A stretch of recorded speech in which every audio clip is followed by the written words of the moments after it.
From a 40-year-old Karen who thought she could test her shooting skills on a coyote protected by the Department of Natural Resources, to another Karen who pushed Andrew, a single father, to his breaking point, only to discover the harsh truths of parenthood. These are stories of Karens who learned the hard way not to cross the wrong people. But first, we begin with one who made a dangerous mistake, trying to make my private lake public, unaware of the steep price she would soon pay. It was a quiet evening in the neighborhood, the kind where the fading light softened the edges of the trees lining the streets. I had always been grateful for the peacefulness of the area. No one ever knocked on my door unless they needed something trivial, a neighbor looking for sugar or a lost dog. It was calm, predictable. That is, until the HOA president, or as most of us called her, Karen, decided to shake things up.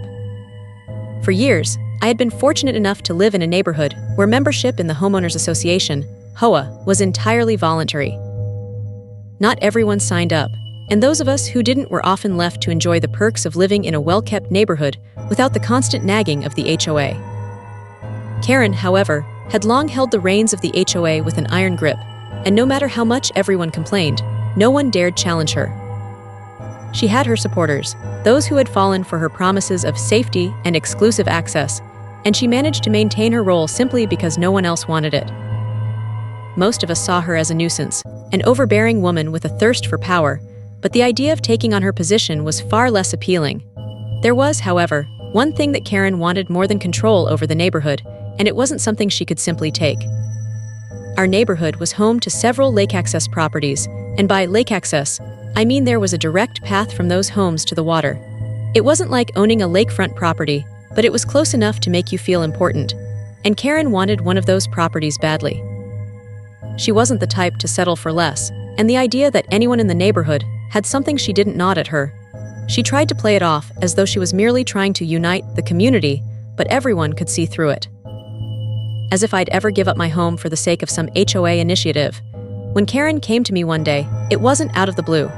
She had been going door to door, trying to convince the other homeowners with lake access to join forces for the sake of the neighborhood.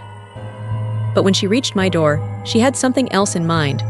I wasn't the type to answer my door for strangers, but I had a soft spot for politeness and didn't like slamming doors in people's faces.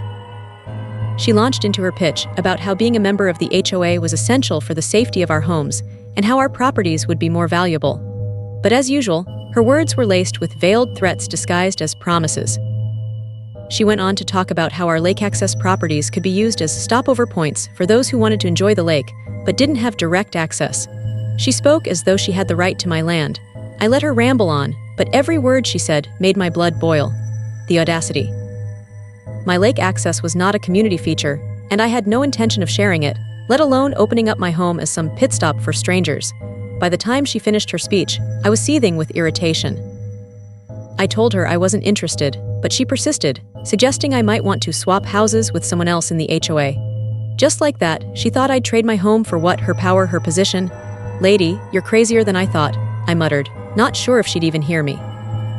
She didn't respond. She just turned around and walked off, clearly not used to being rejected.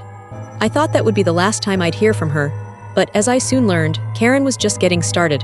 A few weeks later, Karen showed up at my house again. This time, she wasn't alone. She had the police with her. They barged in and told me I needed to leave. Apparently, according to some paperwork Karen had, my home had been sold to her, and I had 30 days to vacate. I stared at the officer in disbelief. I didn't sell my house to anyone. This is my home, I insisted. Karen waved papers in front of the officers, claiming that she had purchased my house. She even showed them a forged document, stating that I had sold it to her. It was clear she was trying to force me out, but I wasn't about to let her get away with it. The officers didn't buy it. They told me I could stay for the next 24 hours, but after that, they would have no choice but to remove my belongings and change the locks. I knew I was being scammed. There was no way I was going to let her steal my property. I called my lawyer immediately, and after a few days of couch surfing and hustling to move my belongings, we were in court. The evidence was clear. The paperwork Karen had was fake, and I had been paying my mortgage on time. But that wasn't enough.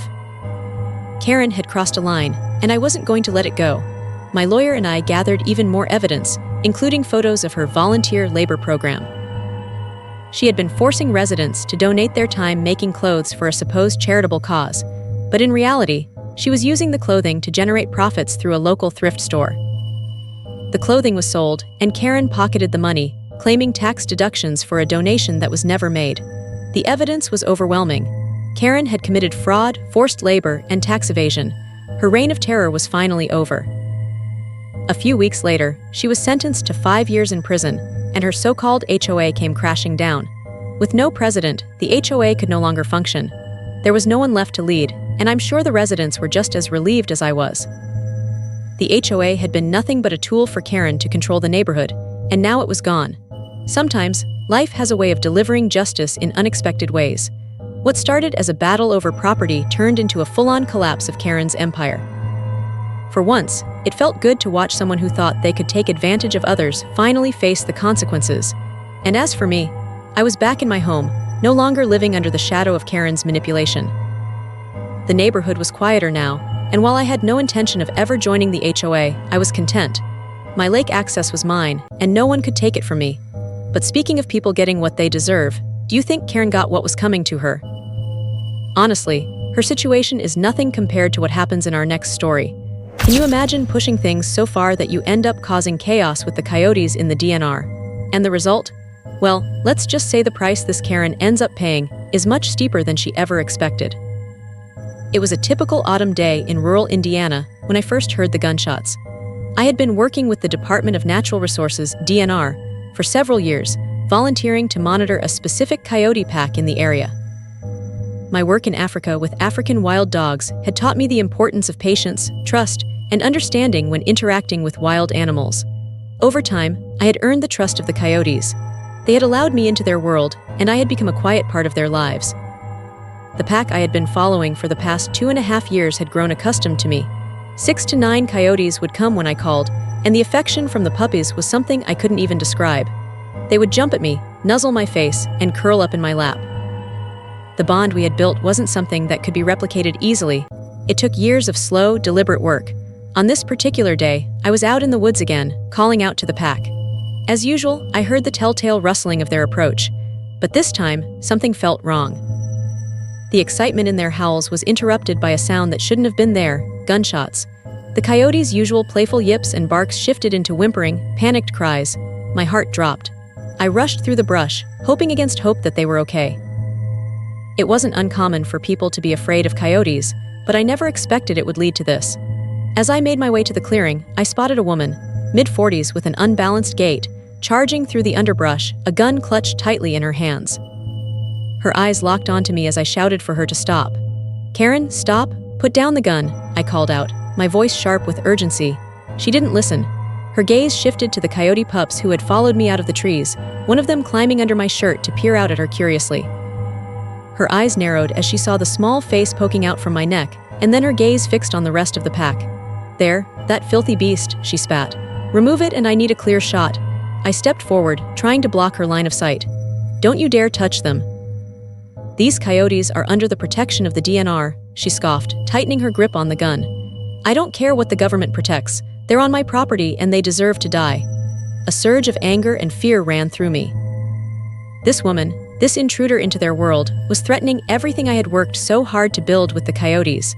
My voice trembled with authority as I responded. "I won't let you do that. Put down the gun now." But she didn't listen. Instead, in an act of cold fury, she raised the weapon and fired. The shot echoed through the woods and my heart froze. The mother coyote, the one who had trusted me all these years, was struck in the leg. I watched in horror as she stumbled, the wound clearly severe. I moved instinctively, adrenaline pumping through my veins. My job, my duty now, was to protect the mother. I sprinted forward, closing the gap between us, but before I could reach her, the woman turned her gun on me, aiming directly at my chest. "Get out of the way, or you'll be next," she shouted, her voice shaking with rage. I didn't have time to argue. The situation was spiraling out of control, and I had no choice but to take action. I slowly moved in front of the coyote, trying to keep her safe while simultaneously keeping my eye on the woman with the gun. The coyotes were frightened now, their movements erratic as they backed away. I couldn't let the woman hurt them any further. Within moments, I heard the distinct sound of sirens. Police. The woman, realizing her threat was no longer just me, turned to retreat, but she was quickly met by the authorities. She had called them on me, claiming I was attempting to protect dangerous animals. I didn't move. The police, having been briefed on the situation, kept their distance. I told them to stay back, as the mother coyote was wounded and the pack was frightened. I kept my eyes on the woman, now under arrest for assault with a deadly weapon. The cops took her into custody, and I stood by, watching as the chaos unfolded. The DNR soon arrived, along with a mobile veterinarian. They rushed to treat the injured coyote, carefully tending to the leg wound. It wasn't long before they realized the extent of the damage. There was no saving the leg, and amputation became the only option. The news was grim, but they assured me that the coyote would survive. The situation didn't end there, though. The investigation into the woman's actions revealed something far more sinister.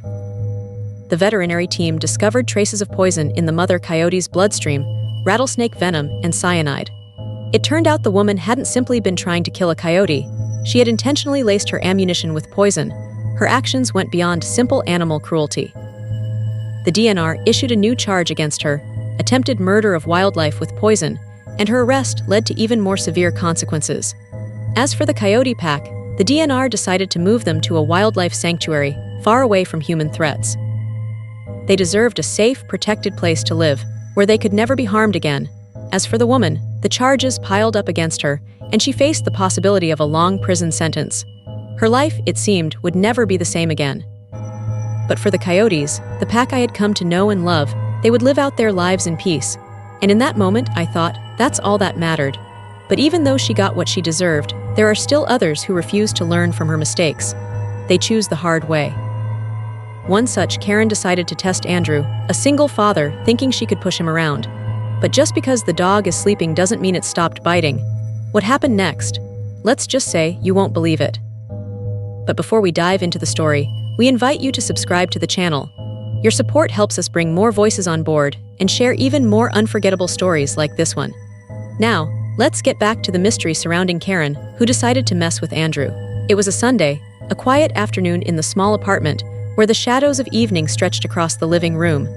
The faint hum of a neighbor's washing machine buzzed in the background, the kind of stillness that only comes when everything is at rest, or so it seemed. Andrew, a single father, sat on the couch, his eyes cast on the phone in his hands. The screen flickered under the soft glow of the lamp, showing nothing but a text message from his girlfriend, Sophia, an unexpected interruption on this otherwise ordinary day. She had moved in just over a month ago, her presence still adjusting to the rhythm of the apartment, still as foreign to the space as her presence was to his son's. He sighed, his fingers hovering over the phone as he stared at the words. She had messaged hours ago, apologizing for her earlier forgetfulness. A harmless mistake, she said. She'd forgotten to pick up the supplies for the twins' birthday party. Instead, she'd gotten her hair done. The typical explanation, one he'd heard before, and one he had learned not to question.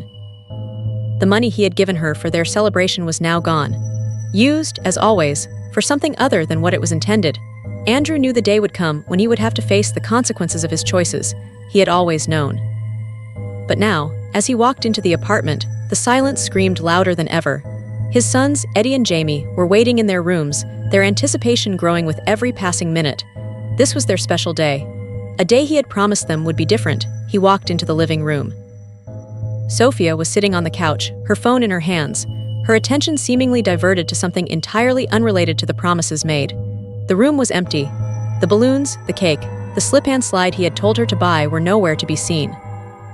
He asked her, and she responded with a smile that felt more rehearsed than genuine. "Did you not see my text?" she asked, as though it was somehow his fault. Andrew stood still, letting the weight of the moment sink in. She was acting as though everything was normal, as though nothing was wrong. As though his son's birthday wasn't a moment that mattered, not just to him but to them. Their faces were already lighting up with the knowledge that something, anything, special was coming. "Where's the stuff, the balloons, the cake?" he asked again, his voice steady but firm. Sophia looked up, the expression on her face momentarily faltering. She apologized, as she always did. She explained that she'd forgotten her wallet, that she had simply used the money he had given her to pay for the appointment she had booked months in advance. She had to get it done, she said. It was the only time. Andrew clenched his jaw, trying to keep the frustration in check. "How could you not notice?" he asked. "You took the money I gave you, the money for their party." She started to become defensive, justifying her actions with a disarming smile and a casual wave of her hand. "It's not like they know it's their birthday. Just tell them it's next month." Andrew's heart sank. Her words, dismissive and casual, pierced through the calm facade he had tried so hard to maintain. His sons were more than their disabilities, they were everything to him. And yet, Sophia couldn't understand, couldn't see the importance of the day, of making them feel special, of not treating them like a burden. "I gave you everything I had left," Andrew said, "and you used it for yourself." Her response was predictable. "You have a good job," she said. "I'll pay you back." But that wasn't the point, it never was. The trust was gone. The moment he saw that empty space, that void where the party supplies should have been, he knew. This wasn't about money, it was about respect. "I want you to leave," Andrew said, his voice low but unwavering. Sophia's face fell, but she didn't immediately argue. She started crying, saying she had nowhere to go, but Andrew had heard it all before. Her tears didn't move him anymore. It was all part of the act, part of the game she played, manipulating his kindness when it suited her. She was gone within the hour, leaving behind the wreckage of a relationship built on false promises and ignorance. But that wasn't all. As he gathered his sons, as he comforted them through their confusion and disappointment, he noticed something was missing. The tablets. The ones they used daily for communication. The ones they relied on to help them understand the world. They were gone. Andrew's pulse quickened. He looked around, his mind racing. He checked their rooms, under the beds, behind the furniture. Nothing. They were gone. He quickly realized what had happened. Sophia had taken them too. Shaking, he called the police, hoping that somehow the loss of the tablets, tools that meant the difference between comfort and chaos for his sons, could be rectified. The officer was unsympathetic, dismissing the theft as something minor. It didn't matter that those tablets weren't just pieces of technology. They were his son's lifeline. Weeks passed. The stress piled up. His sons, confused by their missing tablets, grew restless and upset. Their behavior became more erratic, their frustrations more intense. Andrew couldn't bring himself to apologize for their pain. He had tried to protect them from this, but in the end, he was left with only the harsh reality of his decisions. But the story didn't end there. A knock came one afternoon. A repo man stood at the door, informing Andrew that Sophia's car had been taken. She hadn't paid her bills, not for months. She had used his money, her lies piling up like the excuses she had always given. The anger inside Andrew flared again, but this time, there was a twisted sense of satisfaction. Sophia had used his sons to manipulate the system, to use their disability as a shield against responsibility. But now, her lies were unraveling. And this time, Andrew wasn't going to back down. It wasn't revenge. It wasn't about winning. It was about ensuring that his sons would never have to endure this kind of treatment again. And that was something he could never let go.